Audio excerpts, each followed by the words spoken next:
My name is Virginia Wolstenholme. I'm a consultant clinical oncologist at Barts Health, London. I specialise in breast and skin cancer and work in a multidisciplinary team coordinating the care of patients with advanced cancer. I've been involved in the electrochemotherapy process and the treatments for the last 4 years, and I work closely with Mr. Graham Moyer, who's a consultant plastic surgeon also in the Trust.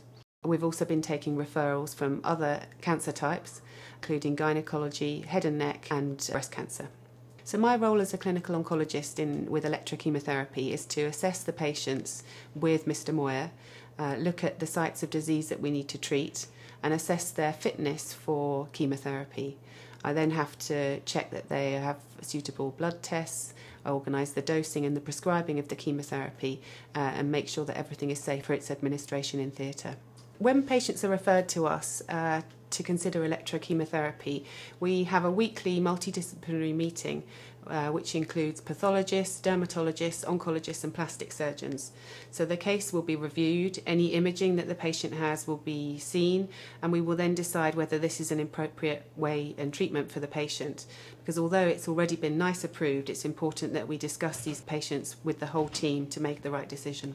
At the moment, the indications for electrochemotherapy would be for palliative disease, so looking at areas that need control of bulky tumours, pain, fungating areas that this cannot be achieved with chemotherapy.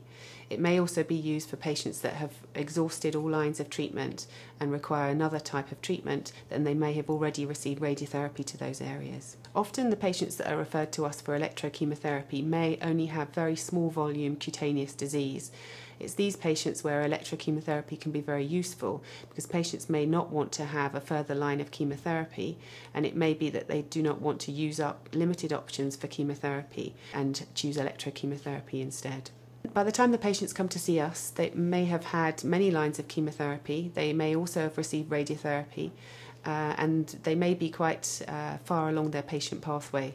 They may have exhausted a lot of treatments and really have not many other options for them to help. There are side effects of electrochemotherapy. Those are mainly limited to pain and local inflammation at the time of the procedure. There are, however, more rarer side effects that can affect the lungs and the skin, and patients have to be aware about those before they consent for the treatment.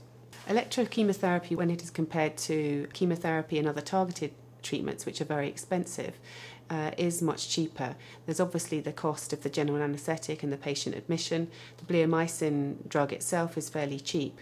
So in comparison to the targeted treatments, electrochemotherapy represents a cost-effective way to palliate the patients. Electrochemotherapy, certainly in the UK, is still fairly early in its development. I think it's important that we continue to gather data about our practice and the effects of the treatment on our patients and get involved in international studies that are looking into this subject. I think it's also important for us to look at ways in the future where this can be added into other treatments, particularly with immunotherapy, to see if we can improve the efficacy of electrochemotherapy.